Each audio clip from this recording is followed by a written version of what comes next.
Nama saya itu Galuh Windowati ya. Awal mula mendirikan usaha ini bermula dari setelah lulus kuliah 1 tahun mencari pekerjaan, hasilnya ada hasilnya, cuman orang tua tidak menyetujui karena terlalu jauh, sehingga kita harus berwira swasta, harus mencoba hal baru. Karena saya kuliah di keuangan, manajemen keuangan, saya harus bergerak di bidang keuangan juga. Akhirnya saya mencoba untuk membuat kue dengan bantuan saudara. Waktu itu tahun 90, bulan Agustus tahun 90. Kita belajar membuat kue, kita pasarkan sendiri. Akhirnya dari modal hanya Rp5.000 menjadi Rp40.000. Akhirnya berkembang dan semakin berkembang. Seiring berjalannya waktu, kita sudah merambah ke dunia pasar. Kita awalnya itu bikin kue kering. Bikin kue kering kita pasarkan dari pasar ke pasar, dari toko ke toko. Akhirnya kita menambah pasar lagi dari kantor ke kantor. Semakin berkembang, kita bikin usaha dengan kue basah. Dengan kue basah itu mulainya di tahun 94. 94, awal 95. Akhirnya berkembang.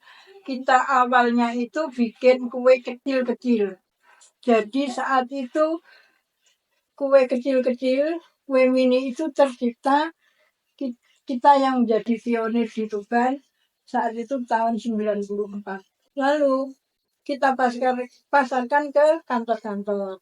Omset yang didapat per bulan sama jumlah karyawannya gimana? Ya, dari awalnya itu memang omsetnya itu kita kan mulai dari nol. Sedikit lama sedikit, akhirnya kita meningkat, omsetnya itu semakin meningkat. Awalnya kita punya karyawan cuma 1 orang. Karena permintaan banyak, akhirnya menambah. Karyawan menjadi 3, menjadi 5, akhirnya sampai menjadi 30 orang. Omset semakin naik, semakin meningkat. Setelah tahun 98 ada krisis moneter, semua UMKM kolaps, termasuk kita. Kita sendiri tidak bisa mengatasi krisis moneter yang sangat tidak bisa terkendali di sistem ekonominya. Sehingga kita itu benar-benar jatuh. Kita vakum selama 1 tahun. Kita mencari hal-hal yang baru, sehingga kita beralih dari kue kering itu menjadi kue cumcum. Nah, kue cumcum itu lahir tahun 99 setelah ada resesi ekonomi. Di situ kita punya karyawan 5 orang. Bagian lindeng, bagian open, dan bagian packing. Setelah berjalan, akhirnya kita bisa merambah ke seluruh Jawa Timur.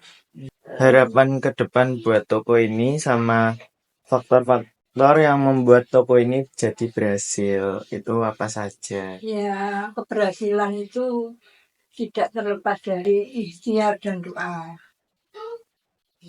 Kita tidak bisa berjalan sendiri tanpa dari ridhonya Allah. Jadi kita tetap berharap usaha kita itu eksis sampai menjadi generasi berikutnya.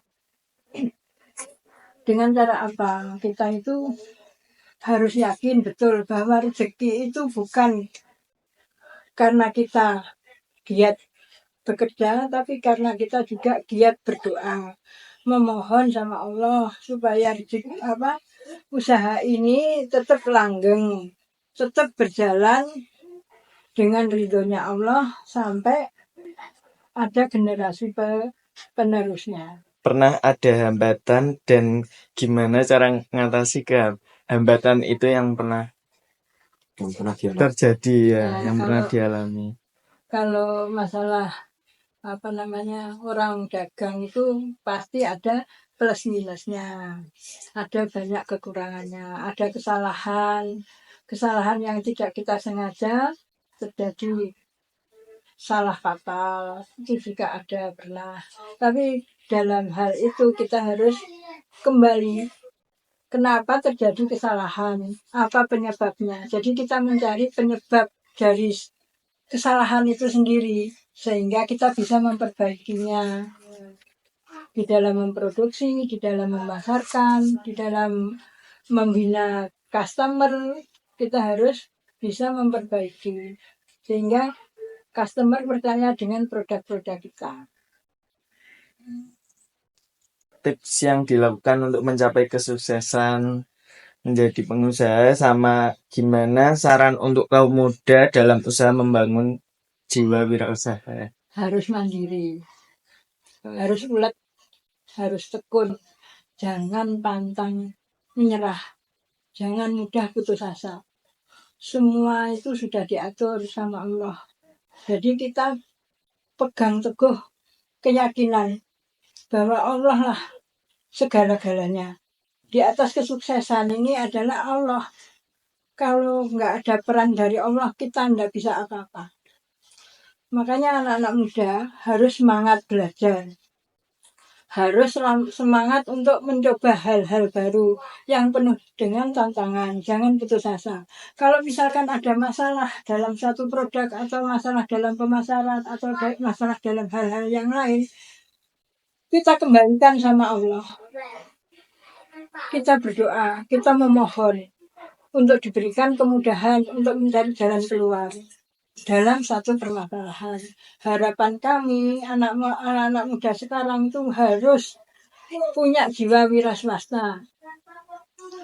Jangan mengandalkan pekerjaan yang satu pekerjaan itu direbut beribu-ribu orang.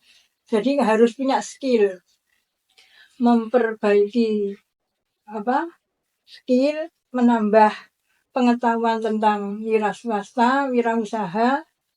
Dan sekarang kan banyak